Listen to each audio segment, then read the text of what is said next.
ხშირად ხდება, როდესაც ჩვენ რესპონდენტებთან საუბარი იმდენად საინტერესოა, რომ თითოეული სიტყვის ამოძრა მენანება. ასეთი საუბრები გქონდა ღვინოზე, ენოლოგ გიორგი სამანიშვილთან. მისი მეორე ნაწილი საახალწლოდ შემოვინახეთ. რადგან ის თბილი ენერგია, რაც ჩვენი მეღვინეებისგან მოდიოდა, ზუსტად შეეფერებოდა საახალწლო განწყობას. გილოცავთ ახალ წელს და გეპატიჟებით ბუხართან. ჭიქა ღვინოზე სასაუბროთ. აი, კარგი ღვინო როგორია, რომ დავანებოთ თავი, რაღაცა ის მახასიათებლებს ეს უნდა იყოს ესეთი, ეს უნდა მოვიყვანოთ. აი, ხასიათობრივად, აი ისე როგორ ახვწერდით ტერმინოლოგიის გარეშე, აი, კაი ღვინო როგორი არის კარგი ღვინო. დავიწყო? აბარა. დავიწყოთ. ხო, მე შედარებისთვის მომყავს ხოლმე ფილმები ხშირად. ჩემთვის კარგი ღვინო არის, რომ გავსინჯავ და რომ დამამახსოვრ, რომ დამიტოვებს ემოციას. და ფილმს ატოვადარებ. არის ფილმები, რომელსაც უყურებ, ძალიან ბედნიერი ხარ, იმას მიაყოლებ, ხო, კინოში თუ ხარ, რა ქვია, პოპკორნს, კოკა-კოლას და მოხვალ სახში ძალიან კარგი იყო, რას უყურე არ გახსოვს. ეგეთი ღვინოები ძალიან ბევრია მსოფლიოში, ეხეთ ძალიან იაფი. მაგრამ არის ფილმები, რომ ეხლა რამდენიმე ფილმზე მაქვს, ეხლა აღარ მოვყვები რომელი, მაგრამ რო ვუყურე, შოკი რომ მქონია ხოლმე. და ანუ იმხელა ემოცია წამოიღო, რომ გახსოვს და მე რომ გახსენდება. კარგი ღვინო, ან იდეალური ღვინო რო ვთქვათ, რომ დალევ, ეს უნდა დაგამახსოვდეს მთელი ცხოვრება, ის ემოცია, რაც იმ მომენტში განიცადე. და საბედნიეროდ გამისინჯავს ღვინოები, რომლებიც დღესაც მახსოვს და წლები. რაღაცა ძლიერი შთაბეჭდილება უნდა მოახდინოს. ძლიერი შთაბეჭდილება, აქ შეუძლებელია რაღაც ისეთი გასინჯო, რომ რასაც არ ელოდები და რაღაც ანუცხო იყოს. ეს შეიძლება მაგაც მოახდინოს, მაგრამ ანუ რო იცი, რომ ესეთი უნდა იყოს, რაღაცას ელოდები და აი მის იმ მოლოდინის თან შეასრულებს და თან იმ მოლოდინის მაქსიმუმს რო გაჩვენებს ხოლმე. საქართველოში გვაქვს ეგეთი ღვინოები, აი კახეთსა, ქაწითელი და საფერავი არის, ეს ორი აბსოლუტურად გამორჩეული ჯიში მსოფლიოში რო აიღებ. ჩვენი ყველა ჯიში არის საერთაშორისო, ყველა კარგი ჯიში საერთაშორისო დონეზე რო აიღოთ, კარგები არის, მაგრამ ქაწითელი და საფერავი არის აბსოლუტურად ამომხდარი ამ სტანდარტიდან. რატო არის ამომხდარი? თავის ხასიათი აქვს რა, ასოფიო, თავის ხასიათი აქვს, თავისი ელფერი აქვს. აი მაგათაც ქაწითელი ხო, როგორც კლასიკურ ღვინოებში, ну საუკეთესო არის ტრადიციული ტექნოლოგია. ჩემთვის ამ ესეთი ქვევრის ღვინო, ესე ვთქვათ, ხო, როგორც კახელები ეძახიან ქვევრის ქაწითელი არ არსებობს სხვა რა. არ ვითარდება ესე ღვინო სხვა. საკმაოდ დიდი ხანია 30 მეტր თველია, რაც წელს მივიღო, ჩემთვის თელი ცხოვრება პრინციპში, ასე შემიძლია ვთქვა და რა, აი რო ვთქვა, ხო, ძალიან ბევრი ღვინო ვცადე. ძალიან ბევრი ჯიშის ყურძენი ვცადე, ქვევში დამედუღებინა და ქვევრის ღვინო დამეყენებინა იქიდან. გიორგის ჩემზე უფრო მეტი აქვს ნაცადი და უამრავი მას თავის პროფესიული მეჩემი რაღაცა სიჯიუტით და გიორგის ალბათ პროფესიულად უფრო საინტერესოდ გამოცდით. რაც ღვინისგან მიიღო, ხო, ყურძენი აქციო ღვინოთ, აი ამ ეს პროცესი, ხო, ყველაზე მაგრად მიდის ქაწითელში. ჩემთვის ყოველ შემთხვევაში და მე ვფიქრობ, რომ ეს არის ჩვენი საფუძველი რა, თეთრი ღვინისთვის, ქვევრის ღვინისთვის, ტრადიციული მეღვინეობისთვის. საფერავი არის ღვინო, რომელსაც შეიძლება ნებისმიერი ღვინო გახადო განსხვავებული. ნებისმიერი კუპაჟი გახადო განსხვავებული. ეხლა მე მაქვს ხოლმე ესეთი ჩვევა ჩამოვიყალიბ და ჩვევა რა ბევრს აქვს, სხვასაც აქვს ალბათ ეს ჩვევა, უბრალოდ მე თავი მომწონს ხოლმე ამით, რომ ხშირად მიყვარს ხოლმე შეკრება იმ ადამიანების, რომელსაც ღვინო კარგად ესმის, ბევრად, იმიტომ მე ვარ გამოცდილი დილეტანტი, ასე ვთქვათ, იმიტომ მე მეღვინე არა ვარ პროფესიით. თავს იმდავლებს არა, არ მიმდავლებ, სიმართლეს ვარ. 30 წლიანი გაიცა ცოტა არა. ხო, არ არის ცოტა, მაგრამ ცდილობ ხოლმე ჩემი მეგობრები, ნაცნობები თუნდაც და თუნდაც შორეული მეგობრები მოვიწვიო ხოლმე, ვისაც ცალია იმ დროს, ვისაც შეუძლია რომ დაждდეს და ის დრო გამომიყოს მე და იგივე თავის ამ სამეგობროსაც და სინჯავთ ხოლმე და ვაკეთებ ხოლმე პატარა კუპაჟებს იქვე რა, უცებ შექმნის რომ საფერავი აღმოჩნდა რომ ყველაფერს უხდება. ეს წელსაც კი დავწმუნდი, გიორგიც ესწრებოდა იმას და ერთ-ერთი შემქმნელი არის იმ ღვინოებსაც ჩვენ ვაკეთებთ, იმიტომ რომ გიორგის აზრი, იქ დათოს აზრი, იქ აჩიკოს აზრი, ან ჩვენი სამეგობროს აზრი, ძალიან მიშას აზრი და ასე სხვა მეღვინეებისაც რა ხშირად გამომიყენებთ. ძალიან კარგია ჩემთვის ახლა გიორგი თქვა რომ კინოს ვადარებ და კინოთი წაიყვანა ეს თავისი ემოცია, ხო? მე ჩემთვის მუსიკად იმაშუქი რა. და ჩემ მეგობრებსაც ვთქვია, იგივე გოგა დაქიშვილს ვთქვია ბევრჯერ რომ კუპაში ჩემთვის არისო, თქვა აი გიტარაზე რომ დავუკრა ერთი მუსიკა და მე იგივე მუსიკა შეასრულოსო ორკესტრმა რა. აი ეს ჩემ შემთხვევაში ხო აი უკვე მე კონკრეტულად ვარქმევ ხოლმე ჩემთვის რომელია თქვა რახმაინოვი, რომელია ლისტი, რომელია ბახი, რომელი არის ვერდი, ჯუზეპე ვერდი და ასე შემდეგ.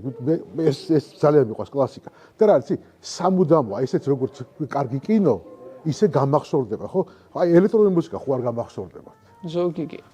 იშვიათი შემთხვევა, ხო? ეგეთი ღვინოებიც არის, ახალი სტილი. არის, რა თქმა უნდა. რომელსაც ჩვენ შეიძლება გაგვიჩნდეს ძალიან კარგია მისაღები, შემდგომ მიუღებელი კი არა, მაგრამ მე ვამბობ, იცი, რაც გრჩება კლასიკა რა, იგივე ბიტლები აიღე, იგივე ლედ ზეპელინები აიღე, იგივე, რა ვიცი, ისეთი თუნდაც რაღაცა ისეთი როკი რა, მეტალი და ჯაზი ყველაზე მაგარი. და ლედ ზეპელინის ღვინოებიც გამისინჯავს. რა თქმა უნდა და ისეთია რა, ძალიან თამამი ღვინოებია და ძალიან ბევრ ამას რო კპირდება კიდე რა. და არის ღვინოები როგორც აი ესეთი კლასიკური მუსიკა, როგორც აი ეს დიდი კლასიკა რაც შეიძლება რომ იგივე ოპერის მომღერლებსაც შეგიძლია შეადარო რა. რაც გჩება და დიდი ხანი გახსენებს ხოლმე თავს რა, ის სულ გახსენდება რაღაც. თან გაზაფხულზე თუ სინჯავ, ეგ არის უკეთო ცხვირი, ანუ ეს არომატები მოდის, მე თან არომატებით ხო ცხვირი ხო ძალიან ბევრ რაღაცას გზნობ რა. ეხლა მარტო რო სინჯავ ვივალდი იქნება ეგ. აი რაღაც ისენია რა, ხო რა თქმა უნდა ეხლა ამას თავისი რაც უფრო შეზარხოშდები და რაც უფრო ბევრ ღვინოს გასინჯავ და ანუ გასინჯავ ისე რომ ჩაყლაპავ თან ღვინოს ხო, მით უფრო რა თქმა უნდა შენი ფანტაზია და შენი ის იხსნება და აი ეგ არის რა, ძალიან შედარებითია და ძალიან ისეთი მაგიური სასმელია რა. კუპაში არის საფერავს აქ თვისება ცოტა ჩაგრავს სხვა იმ ღვინოებს. იმდენად ხასიათიანია. სწორი იპოვო რა ქვია რა, შუალედი რა. კუპაში ანუ შერევა, სხვადასხვა ღვინოების შერევა, ესა ცალკე ხელოვნება არის კიდევ, ბევრი კარგი ღვინო გვაქვს და მე როგორ შეახამო, რომ ორივემ თავის თვისება შეინარჩუნოს და თან ერთმანეთის ხასიათი გააძლიეროს. მაგაზე ცალკე მუშაობა უნდა ხოლმე კიდე. რა როლი აქვს ინტუიციას ღვინოსთან იმას მუშაობის დროს? ჩემთვის ინტუიცია არის მთავარი და მე მოდის უკვე სხვა, იმიტომ რომ გიორგის შემთხვევაში პირიქით ის კარგად ხედავს, კარგად ესმის, კარგი ეს გემოგ და ის ნაკლებს ენდობა ჩემს სულერო ინტუიციას მაგალითად რა. ანუ ეგ ხასიათის ამბავი არის სხვადასხვა. მე ვგეგმავ უფრო, მაგრამ ეს ჩემი ის მათემატიკური ის არის, მე ვგეგმავ ხოლმე, ძალიან ბევრი ვიცი ჩემი კოლეგები, რომლებიც ასევე ინტუიციით მიხარ, მე ვგეგმავ იმას მივყვები, ყოველთვის არ ემთხვევა, მაგრამ მე შემიძლია შევცვალო ხოლმე, ეგეც არ მაქვს პრობლემა, უბრალოდ ეს ჩემი ხასიათია. მე მგონი მეღვინეზეა დამოკიდებული. მაგრამ ეს იმას არ ნიშნავს, რომ რაღაცა დაგეგმილში შემოქმედებებით ის არ არის, ხო? გეგმავ მიყვები, მე ყოველ ეტაპზე ცვლი. იმიტომ რომ შეხედე რომ ისე აღარ გამოდის, მაშინ აქეთ წახვალ ასე. ყველას თავისი ის აქვს მიდგომა, თავარი შედეგი ვინ როგორ მიაღწევს. იცი რა მაინტერესებს, ანუ ძირითადად ვინც არიან მეღვინეები ამ საქმეზე, ვისაც მართლა უყვარს რა, ეგეთ მეღვინეებზე მაქვს საუბარი. არის ის, რომ აი ისე საუბრობენ ღვინოზე, როგორც აი მართლა სულიერ არსებაზე, ძალიან დიდი სიყვარულით და რაღაცნაირი ვნებით, ასე ვთქვათ რა. და აი ეს ალბათ გამოწვეული არის იქიდან, რომ ადამიანის შინაგან სამყაროშიც, როცა ღვინოსთან ურთიერთობაში შედის, რაღაცა ისეთი პროცესები მიდის სავარაუდოდ, რაც ამ ყველაფერს იწვევს. და აი მაინტერესებს რა ხდება ადამიანში შინაგანად ემოციის ან ფიქრის დონეზე, როდესაც ამ ყველაფერს აკეთებ. დავიწყოთ თუნდაც ვენახის გაშენებით, თუნდაც დაკრეფვით, თუნდაც პირველი მოსავლით, თუნდაც მერე დაწურვით, დაყენებით, გასინჯვით. ეს შიგნით რა ხდება.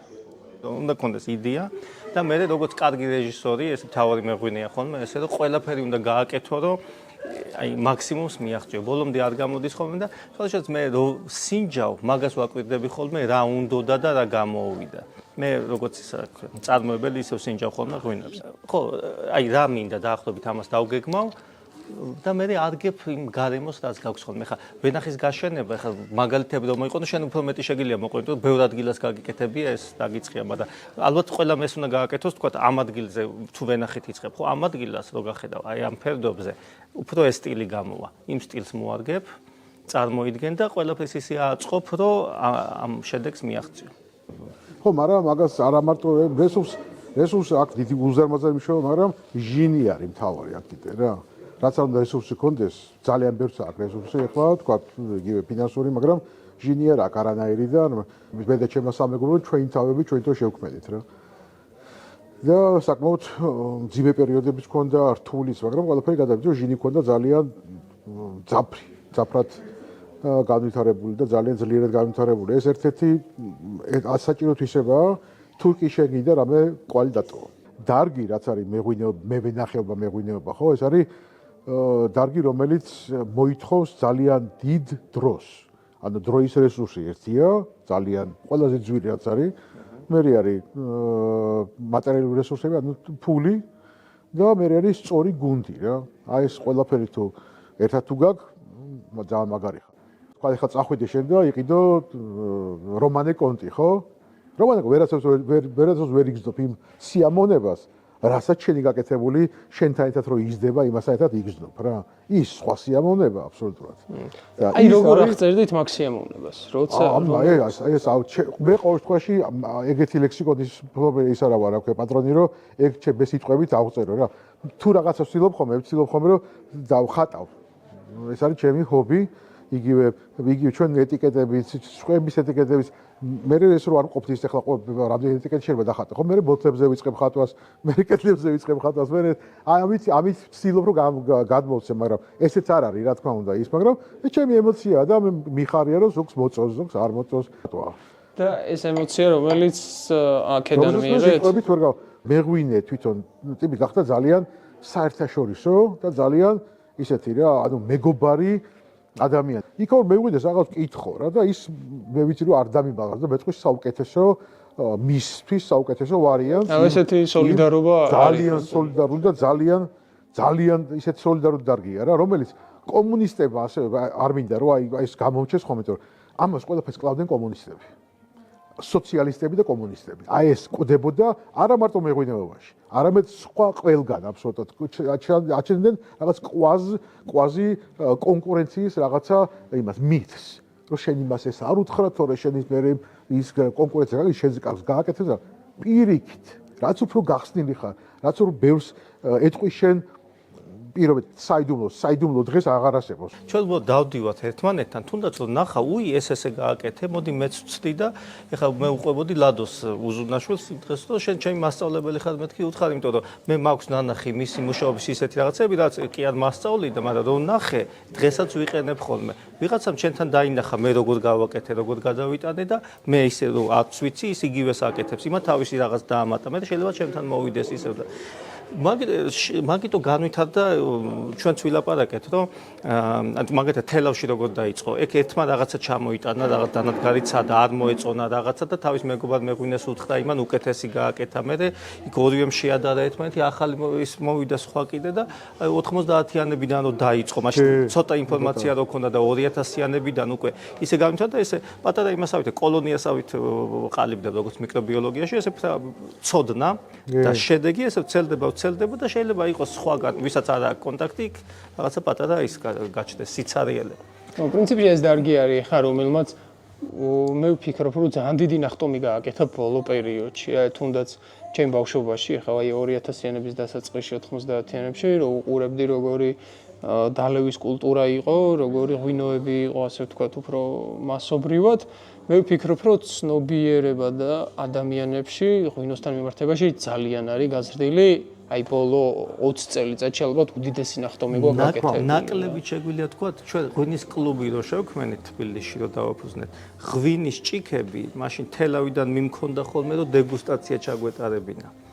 და ის თურქული ჩაის ჭიქები რო ღვინის ჭიქები. ეგ იყო თბილისში, მაგრამ აქ ნამდვილი თელავში უკვე იყო ნამდვილი სადეგუსტაციო ჭიქები. ჩავქონდა ეს, ამით სინჯავდით და უკვე მაღაზიაში რო შევძელით ყიდვა, თქვით რომ ნახე განვითარდა უკვე ის რა ქვია მომხმარებელი გაჩნდა ღვინის. და ეს იყო 17 წლის წინ. კი ბატონო. ფაქტობრივად კი ვართ ღვინის სამშობლო, მაგრამ ეხლა დავიბადეთ, მე მგონი როგორც ღვინის ქვეყანა ხელმეორედ, ხო, ეს ჩვენ ქონდა ჩავადნა, ცოტა ხანგრძლივი შეიძლება დავყოთ, მაგრამ ჩავადნა. დამსახურებით ასე. კი ბატონო. ეხლა როგორ ვითარებაში არის ქართული ღვინო, აი მსოფლიო რუკაზე რო შევხედოთ, რა სად დგას და რა პოტენციალი აქვს და ხანდახან აი რაღაცა სტატიები მინახავს ქართული ღვინის ფასი და კონკურენტუნარიანობა სხვა ქვეყნების ღვინოსთან და აი თითქოს თლად ძვირიანებშიც ვერ გადიოდა, თლად მასობრივ მოხმარებაშიც ვერ გადიოდა და ცოტა ვინერვიულე მაგაზე რომ აი თუ გავდივართ მსოფლიოში, აი რუსეთს გარდა დანარჩენ მსოფლიოში სად არის ქართული ღვინის ადგილი. ქართული ღვინის ფასი მსოფლიოს საშუალო ფასზე ცოტა მაღალი არის. ყოშ აგერ აქამდე იყო, თუ ეხლა არის, რაც ძალიან კარგი თვისებაა და პოტენციალზე ვიტყვი, მე ხომ დანარჩენი გიამ თქვას, პოტენციალი ჩვენ თუ შევინარჩუნებთ ჩვენ ხასიათს ჩვენ ჯიშებს, ჩვენ სტილს რაც გქონდა, ჩვენ პოტენციალი ძალიან დიდი გვაქვს. ცოტა დრო გჭირდება, იმიტომ რომ ძალიან დიდი ხანი ქართულ ღვინოს არავინ არ იცნობდა. ცოტა დრო გჭირდება და მაინც ალბათ ცოტა მეტი მუშაობა გჭირდება აქ ჩვენ თვითონ ერთმანეთში სისტემა უნდა გადავაგდოთ, საბჭოური სისტემიდან გამოვიდეთ საბოლოოდ და თანამედროვე ჩვენ ტრადიციულ ევროპულ სისტემაზე დავბრუნდეთ. ამას თუ მივახცევთ, ძალიან დიდი პოტენციალი აქვს, ყველაფერი გვაქვს იმისთვის, რომ კარგი დიდი ღვინოები გქონდეს. დაახლოებით 50-იან წლები იყო, მის შემდეგ მეორე მსოფლიო ომის შემდეგ წლები იყიდეს იტალიელებმა იქ წასულმა ემიგრანტებმა იმაში New York Times-ი გვერდი შუა და რო გახსნილი იყო ერთი დღე იყო იტალი ეწერა მარტო. ამხელა თეთრი ის იყო რა ფორმატი ხო, უზარმაზარი. და New York Times ყველა კი დღემდე ყიდულობენ გაზეთს. ანუ ქაღალდის გაზეთს. და მეორე დღეს იწერა Drink Italy. ამით გამოუჭედეს თავი ამერიკას New York-ს მარტო დაახლოებით 1-3-4 წელიწადი. ნუ რაღაც ეგეთი უნდა მოიფიქრო. რა თქმა უნდა, ეს ამასებებაა, ერთ-ერთი ეხლა ძალიან ბევრი ისარსო. უნდა მოიფიქრო, ანუ მარკეტინგული რაღაცები 1000 რაღაცა შეიძლება მოიფიქრო, ნიჭიერი ხალხი ჭირდება ამას, მაგრამ ჩავადნა გვაქვს სისტემაში, რომელიც ძალიან მარტივია. ჩვენ გავალთ საბჭოთა კავშირიდან და ყველა ქვეყანასაა გავლილი ადრე თუ გვიან. სადღეგრძელოზე მინდა გითხრათ. რა როლი აქვს სადღეგრძელოზე? აზრით, ღვინოსთან ერთიანი ფუნქცია. თქვენ თუ ამბობთ კიდე სადღეგრძელოებს ისე როგორც მაგალითად სუფრაზე ვამბობთ ხოლმე. მე ვამბობ სადღეგრძელოებს, ვამბობ გულით.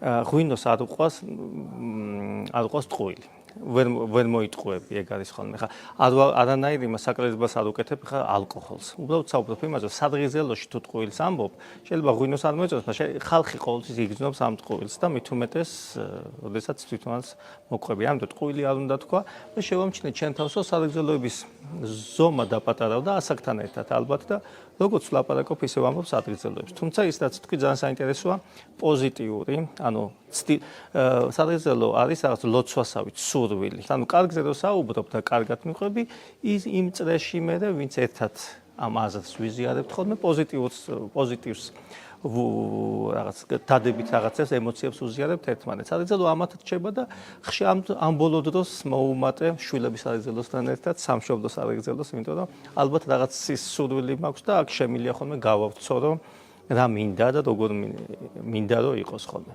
პაპაჩების დროს, ანუ საგრძელო ყოფილა ლექსის გარეშე. ლექსებით მქონიათ საუბარი ერთმანეთთან. იმ წუთას მოგონილი ლექსებითაც. იმ წუთას რა ქვია რაღაცა ინტერპრეტაციებით და ასე შემდეგ. ჩემ სამეგობროსაც მქონია ესეთი, რამდენიმე ადამიანი ჩვენ ძალიან ცოტა ვართ სამეგობროში, ანუ ისეთ ძალიან ახლობლებრივად, ხო იცი, რომ შეიძლება რომ ბევრი დალია დათვრე რა. აი ეს სამეგობროს ვამბობ რა. და ესეც იზრდება უფრო, იმიტომ რომ ახალგაზრდობაში რა იცი, ყველას ძმაკაც ეძახი და არ არის ყველას ძმაკაცი, სამწუხაროდ. აი ეს რამდენიმე ადამიანი, აი ახლა უკვე ვიზრდებით იმდენი რომ რა იცი ძმაკაცობა იცი როდის არის და როდის ახლა შენ თამამი და თავისუფალი სადღეგრძელოში როცა შენ არ გეშინია შეცდომის. შენ არ გეშინია რომ რაღაც წამოგცდეს. ანუ შენ იმას არ ჩაგეჭდებიან, არ ჩაგემაგიზავენ რა იმ სიტყვაზე და ასე შემდეგ რა. ჩვენ მაინც კავკასიელები ვართ, სამხრეთელები ვართ უბრალოდ რა. სამხრეთული გაგება ურთიერთობის მოდის უფრო გვიან. თორე ძალიან გვიან დუღდებით რა. ადრე რომ დუღას ის სხვა დუღილია, კაროჩა და არ მინდა რომ ის რაღაც იმ სიტყვებით გამოხატო, როგორც კახეთში ჩვენ ხო, მაგრამ დღეს აი ეს დუღილი ნამდვილი რაც არის, ხო? და ჩამოყალიბება ღვინოსავით ადამიანად, ხო? სამხრეთში უფრო გვიან ხდება. არა მარტო ჩვენთან ეს არის სამხრეთში, ესპანეთში, ანუ მთელ მედიტერანეანის აი ამ აუში რა, ხმელთაშუა ზღვის აუში.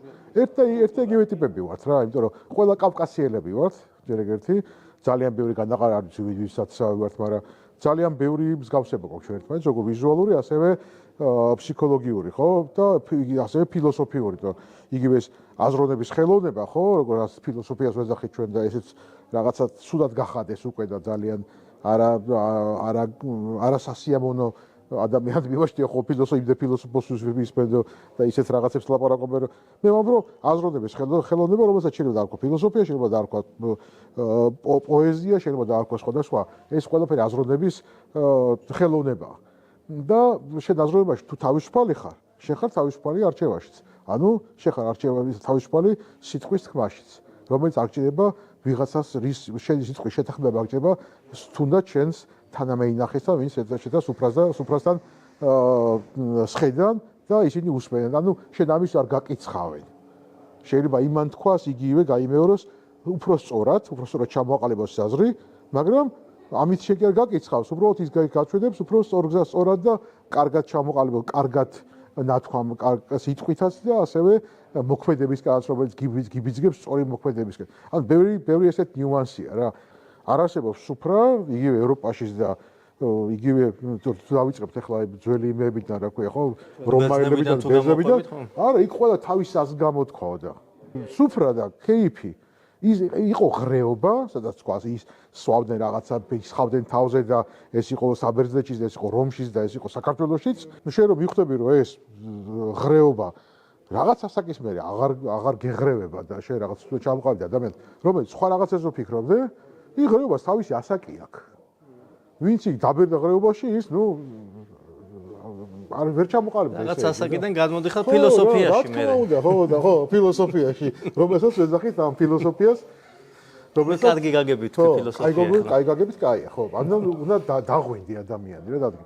ხო, და ამიტომაც ეს ჩვენ აი ეს რა არის, მთელი ჩვენი ცხოვრება ძალიან ბევრი ვიცი ჩემს ირგვლივ, რომელსაც დავიწყეთ აი ეს სტერეოტიპების ნგრევაში გავატარეთ რა. ისე როგორც თქვენ გაატარეთ და იგივე როგორც თქვენ ნებისმიერ ახალ თაობას შემოაქვს ახალი რაღაც კულტურა, ხო? ანუ რაღაც სუბკულტურა, რაღაცა რა ქვია, იგივე ელექტრონული მუსიკა თუნდაც, იგივე რაღაცა ტექნო რაღაცა ისინი იგივე პოეზიაშიც სხვადასხვა პოეზია, სხვა ტიპის იგივე რეპი, რავი, ძალიან ბევრი რაღაცეებია რა. რეპი ჩემთვის ძალიან ძველია, კრიმანჭული რეპია. და რომელიც რამდენიმე საუკუნის წინ დაიწყო, ხო? რამდენიმე ათეულ საუკუნზე მეტია რა, სადაც ჩვენ რომელსაც რაც ეს გადმოიცა. იგივე ვთქვათ, ჯაზი ვთქვათ, დაიწყო ვთქვათ, რომ 18 საუკუნის ბოლო, 19 საუკუნის დასაწყისში. ვთქვათ, მე სად განვითარდა, ხო? ეს მაშინ რა ქვია, ამერიკის რომელ შტატში განვითარდა, როგორ წავი. ესევია ესეც რა. ჩვენ ყველგან მივდივართ თავისუფლებისკენ. რატო ვიძახეთ თავისუფლება, ამას თავისუფლება? თორე თავისუფლება არის მთავარი დედაბოძი ჩვენი ჰუმანოიდის, ანუ ადამიანის ცხოვრების რა. ნებისმიერი შემოჭვა, ნებისმიერი ფორმა, ჩაცმა რაღაცის, ქამრის და რა ვიცი, ყველაფრის ეს არის ყველაფერი თავისუფლების წინააღმდეგ. ამიტომაც ყველა ადამიანი ყველა სფეროში და ყველა გაგებით იბრძვის თავისუფლებისკენ. არჩევნების თავისუფლებისკენ, ამას თუ დავარქვათ, მოძრაობის თავისუფლება, ყველაფერი თავისუფალი, ყველაფერი უფრო ლამაზია რა. თავისუფლება არის პირველი საგეზეო. თავისუფლებას მოაქვს, მშვიდობას, თავისუფლებას მოაქვს, ჯანმრთელობას, თავისუფლებას მოაქვს, სიხარულის. თავისუფლებას მოაქვს, მშვიდობა ეს საინტერესო, მაგრამ ამ შემთხვევაში მონობა და მშვიდობაც ერთმანეთთან ილინკებ. შეიძლება, კი ბატონო, ეგ უკვე აზროვნების ხელოვნებაზეა საუბარი და აზროვნების მშვიდობასაც დავათქმევთ ალბათ უფრო ის არის. რა თქმა უნდა. ხო, სიცოცხლის მერე თავისუფლება მთავარი შედეგულება არის. თავისუფლება შეიძლება ბრძოლა უნდა და თავისუფალი მონავე იქნება ვერასოდეს. სადღეგრძელოებში ერთი ის არის ყველა 19 საუკუნეში კარგად არის აღწერილი ბევრი ტრადიცია და მათ შორის ერთი სულ ხდება ხოლმე რომ სიტყვა მრავალჟამიერ სიძახიან ხშირად თო ბევრს აქვს ნახსენები და ეს მეც ვეღარ ვიყენებ ხოლმე ძალიან წება მაგაზე გულები ეს მრავალჟამიერ ეს იყო ყოველდღიური სიტყვა სადღეგრძელოში და ნუ ლოცვასავით სადღეგრძელოში რაც ისმოდა ხოლმე და ეს კარგი იქნება რამდენჯერმე ვცადე მინდა რომ ესეც ცოტა დაბრუნდეს რაც იყო ეს ფრაზა in vino veritas ვინოში არის ჭეშმარიტება. არ მესმოდა ეგ რას ნიშნავდა. თქვენ როგორ გესმით რა იგულისხმება მაგაში და მე მიყვარს ძალიან ოთარ იოსელიანთან ინტერვიუ მაქვს მოსმენილი ფრანგმა იმან კითხა ჟურნალისტმა რომ რაღაც ანუ ბელღვინოს სვამენ ერთ-ერთ ფილმში რომელიც თარგმანში in vino veritas-ად ითარგმნა და ფრანგული ესეთი ტრადიციული ფილმიც ხო გადაიღო ხო ეს ფილმი მაგ ფილმის მერე იყო ინტერვიუ და რაღაც კითხა ღვინოზე რას ფიქრობ და ადამიანი ყოველთვის უნდა ერიდო ორი ტიპის ხალხსო ვინც არ სვამს ღვინოსო და არ იცინის იმ ჟურნალისტი ახალგაზრდა იყო თან ფრანგი კი იყო მაგრამ ახალგაზრდა იყო და ვინც ღვინოს არ სვამსო გაუკვირდა ცოტა ალბათ თვითონაც უნდა და ოთარ იოსელიანმაც აღარ გააცო თემა ვინც არ იცინის იმას ერიდეო მაგრამ დაიტოვა ის აზრი რომ ვინც არ სვამს იმასაც მოერიდეო ეს მთელი დღევანდელი ჩვენი საღამო შეხვედრა მაგაზია რა ჭეშმარიტებაზე ღვინის ჭეშმარიტებაზე იგივეც რომ ღია უნდა ვიყოთ ყველა უნდა გაუზიაროთ ერთმანეთს შეცდომებით ჩვენი დაშვებული და იმას არ დავაშვებინოთ შეცდომა იგივე რომ თავისუფლებაში და ერთ განთავისუფლებაში და დავეხმაროთ ერთმანეთის ანუ იმაში კი არა ნაჭუჭიდან განთავისუფლებაში რომ შენ აღარ იყო ჩაკეტილი შენთვის და პირიქით უფრო ღია გახდე ადამიანებისთვის შენი მეგობრებისთვის და შენ გახადო მე ანუ შენ იყო მისაბაძი და შენ იყო ინიციატორი იმისი ანუ რა ქვია ვირუსი გახდე რა შენ თო რომ სხვები გაანთავისუფლოს სხვებს ადახო თავისუფლება რას ნიშნავს რა ამ მაგამ ბავში რა ეგ არის მე იგივე რომ თავისუფალი ხარ შენ სიტყვაშიც ეგ არის ძალიან დიდი რაღაცა ღვინო ამაში გეხმარება რა მაგიტოა ჭეშმარიტება ღვინოში ეს ხელ მოგეხმარება გზას გაგიყვალოს მოღონ მე ღვინის გარეშეც იგივე უნდა აკეთო ეს არ უნდა ღვინო არ უნდა გჭირდებოდეს იმისთვის რომ თავისუფალი იყო ღვინომ შეიძლება შეცდომა დაგანახოს ვიღაცამ ღვინითთან ერთად დაგანახოს მაგრამ ფხიზელმა უნდა აკეთო რა თქმა უნდა ის მე ის რაც რა გზაც მოგაჩვენა ეხლა მაგიტომაც უცხო თქვა ეგ ოთარმა იმ მაგიტომაც ხრემს ანუ ღვინოს თუ არ სვავან რაღაცა შეიძლება ვისკის თუ არ სვავან რაღაცა არ რომელიც გიფართოებს სიზაღლებს და გაძლევს უფრო მეტ ენერგიას და თქმის იმას რა ქვია სიმამაცეს შეიძლება სისულელე თქვა მე რა მოხდა აუცილებლად კი არა და აი სადაც არის ხოლმე ზღვარი როცა აი სუფრა დაიწყო აი დაუთქბით მოიყვარს ერთმანეთი და წკაბ მე ჩხუბს ვიწყებს ღვინო უცხოსთან არც უნდა დალიოს შენ სამეგობროსთან რა ღვინო არის მეგობრების სასმელი კი სარიტუალოც არის მაგრამ სარიტუალო სასმის და სარიტუალო რაღაცა რიტუალ შესრულებისას იქ არ თვრებიან კი იქ სხვა ისე იქ არის რაღაც განსაზღვრული რა სამი ჭიქა უნდა დალიოს სამი სიტყვა თქვა და მორჩა რა ის რიტუალია როცა ბევრთან ერთად მიირთმევ ღვინოს და როცა შენ გინდა რომ თრობაში გადახვიდე მხოლოდ მეგობრებში ზოგადად თრობას უნდა ვერიდოთ და მით უმეტეს უცხო ხალხთან რა თქმა უნდა ეგ არის მაგიტომას ვთვლი რომ ღვინო არის თავისუფალი ხალხის სასმელი რა თავისუფალი ხალხი ერთმანეთს არ უბრახულებს ჩაკეტილი ადამიანი რომელიც რაღაცას მალავს და თავის რაღაცა ეგოიზმს და იმას ებძვის ის ჩხუბობს რა იმიტომ რომ იმას არ უნდა რომ შენ ის ეგოიზმში გამოიჭირო რა როგორც კი რაღაცაში გამოიჭერ ეგრევე თუ არ შეუძლია მას სიტყვით შენთან შებრძოლება გადადის მუჟდეს დასრებაზეა ხო იცი მე ხან გაილახება ხან გაღლახავს ეგ არის ის ამთოსოდეს ეგეც საინტერესოა ის სიმსვალეში ვინ ჩხუბობს ესე იგი მინიმუმ იმას მაინც ხვდები რომ სერიოზული პრობლემა აქვს იმ კაცს ხო და რაღაცას უნდა უშველოს ეგეც ავლეს ის ყოველთვის გალახულია ხოლმე თუ დათული სტატისტიკურად ეგრეა რა ვინც აშველებს ისა რა იმას იყოს ხვდება მაგრამ გალახული ისეთად არის სამწუხაროდ მე სამწუხაროდ თუ არ გადავიდეს რაღაც დალაში და იმაში რომელიც შემდეგ თაობებში წამოვიდა და კიდე სხვა პრობლემა არის და ვისაც იარაღის სხვა რაღაცა იმას იძენს ხოლმე ანუ მედიდურობას და რაღაცებს, ხო? მაგრამ ეს ყველაფერი წარმავალია. მაინც ღვინოსთან არ დავაკავშირებდი ამას, ამ შემთხვევაში თრობა ალკოჰოლთან თრობაზე. თრობა. არა, ღვინო ფეშუა შერალი. ო, ღვინო არაფერს შეერარი კი, ნამდვილად ეგრეა თრობა და პრინციპში თრობა თუნდა ადამიანს ღვინოსაც ნაკლებად ეტანება. არ არის აუცილებელი ღვინით ან სასმელით თრობა საერთოდ, ზოგადად შეიძლება სხვა რამით დაწვეს. ო, არის განსხვავება ალბათ იმაშიც, რა მდგომარეობაში აღმოჩნდები კონკრეტული ღვინოების მერე. ხო, თრობა განსხვავდება, აი მაგალითად საფერავით დამთვრალი ცოტა სხვანაირი ვარ, კაცითელით დამთვრალი ცოტა სხვანაირი ვარ. შეიძლება იყოს ეგეთი რამე. მე მთვალი ერთნაირი ვარ ყოველთვის. არანაირი. და არც მაგრამ ღვინის თრობა ხარისხში ალბათ იქნება. აი არის არსებობს ღვინით თრობა და არსებობს არყით თრობა რა. სამხრეთელებს არ შეგვიძლია არყის სმა. არ ვარ ჩვენ არყის ქვეყანა რა. არაყი არის მთაში, ისიც არ არის არაყი რა, სხვანაირი და სხვა სასმელია. და არაყი არის ჩtildeოეთ ქვეყნებისთვის რა. ჩვენ ღვინო უნდა დავლიოთ, ღვინის ქვეყანა ვართ. ვისაც ყურძენი არ ქონდა, რა იმათმა თქმა უნდა, განავითარეს. იმება განავითარეს სხვა, იგი ზოგმა ლუდი გამოხდა, ზოგმა ეს ხორბალით და სხვადასხვა მარცვლეულით გააკეთეს და ამ შემდეგ კარტოფილით და ზოგმა ტუბლის მასით.